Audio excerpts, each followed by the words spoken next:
স্ত্রী যে এখন করছেন তো দীর্ঘদিনের একটা গ্যাপ আছে 7 বছরে যদি বলি। না না, ভুল ভুল ইনফরমেশন। আচ্ছা, আপনার আমি কোনো গ্যাপই নেই এর মধ্যে। আপনার কিছু কাজে গ্যাপ ছিল আর কি, তো সেটা 2013 সালের ঘটনা। হ্যাঁ। 13 সাল থেকে 16 সাল 3 বছর, সেটা 10 বছর হয়ে যাচ্ছে, 7 বছর। আচ্ছা যাই হোক, এখন কাজের ব্যস্ততার বিষয় এবং হচ্ছে যদি একটু বলতেন। আচ্ছা, এখন যেটা আমি একটু আগেও বললাম যে রোজার ঈদ কোরবানি ঈদে নাটক করা হয়েছে এবং এই যে মায়া এই ফিল্মটি করলাম, সো আমার মনে হয় কোয়ান্টিটির থেকে কোয়ালিটি ইজ মোর ইম্পর্টেন্ট। একটু থেকে ভালো কাজ করা ইজ বেটার দেন যে কোনো কাজ অনেক বেশি করা। এবং আবদুল্লাহ সাদের আরেকটা ওয়েব ফিল্মে কাজ করা হয়েছে যেটা এখন রিলিজ হয়নি এবং যেটা সম্পর্কে আসলে আর কিছু বলার ছিল। এখনকার সময় যারা হচ্ছে কাজ করছেন, মানে ডিরেক্টর বা যদি বলি নতুন নতুন যারা আর্টিস্ট আছে, তাদের সাথে কাজ করে আপনাদের কেমন লাগছে? খুবই ভালো লাগছে। আমি বলবো নতুন ডিরেক্টররা বা আর্টিস্ট সবাই খুব ট্যালেন্টেড এবং যাদের সাথে কাজ করা হয়নি নতুনদের সাথে কাজ করার এক্সপিরিয়েন্স অলরেডি ভালো।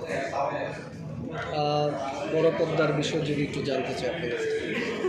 একই প্রশ্ন উত্তর আমি জানি না আর কতবার দিব। সেটা হচ্ছে যে আমি কয়েক বছর ধরেই বলে আসছি যে বড় পর্দা একদম প্রথমে যখন আমি কাজ শুরু করেছিলাম বা যখন আসলে খুব বেশি রেগুলার আপনাদের মতন খুব বেশি রেগুলার কাজ করা হতো 2008, 9, 10-এর কথা যদি বলি, সে সময় যখন অনেক মুভির অফার ছিল কিন্তু সে সময় আসলে মুভি করিনি, কারণ তখন আমি মোটামুটি অ্যাডামেন্ট ছিলাম যে মুভি করবো। কিন্তু লাস্ট ফিউ ইয়ার্স ধরে আসলে আমি খুব ইন্টারেস্টেড, কারণ এখন বাংলা সিনেমার অবস্থা প্রচণ্ড ভালো এবং খুব ভালো হাওয়া বইছে। সো এটার একটা পার্ট আমিও হতে চাই। সো আমি আশা করছি যদি খুব ভালো কিছু হয় এবং ডিরেক্টররাও যদি মনে করেন তাহলে অবশ্যই আমি করতে পারবো। কোন ধরনের গল্প চুজ করা ইন্টারেস্ট আছে আপনার? আমি স্পেসিফাই করে আসলে কিছু বলতে চাই না, কারণ হচ্ছে যে কোনো কিছু ছকে বেঁধে ফেললে আসলে কাজের কি বলবো যে এতটা গণ্ডিতে আসলে বাড়তে না, চাই না। অনেকের চয়েস থাকে আর কি, যদি আপনার চয়েসটা যদি আমি বলবো ভালো গল্প ভালো মেকার, এটাই আসলে আমার দিক থেকে চাওয়া।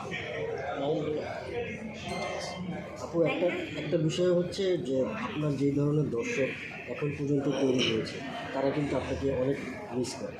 আপনি মানে দেখা যাচ্ছে যে একটু ইরেগুলার বলতে গেলে। তাদের প্রতি আমার অনেক ভালোবাসা।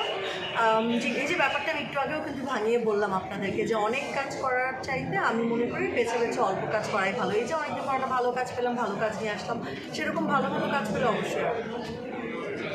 আপু এই মায়ার প্রত্যাশাটা কেমন আপনার? মায়ার প্রত্যাশা আমাদের তো অনেক হাই এবং আশা করছি দর্শকেরা দেখবে এবং দেখলে অবশ্যই ভালো লাগবে। ইমন ভাইয়ের সাথে কাজ করেছেন, এর আগেও কাজ করেছেন, মানে কাজের ধরনটা কিরকম ছিল যদি একটু বলতেন। ইমনের সাথে প্রায় মনে হয় 5-7 বছর পরে কাজ হলো, সো অনেকদিন পরে কাজ হওয়াতে বেশ ভালোই লেগেছে এবং কাজের ধরনে আমি বলবো যে আমরা দুজনেই আসলে অনেক পরিশ্রম করেছি এবং ইমনকেও আসলে নতুনভাবে দর্শক দেখবে এই গল্পটা। Thank you. Thank you.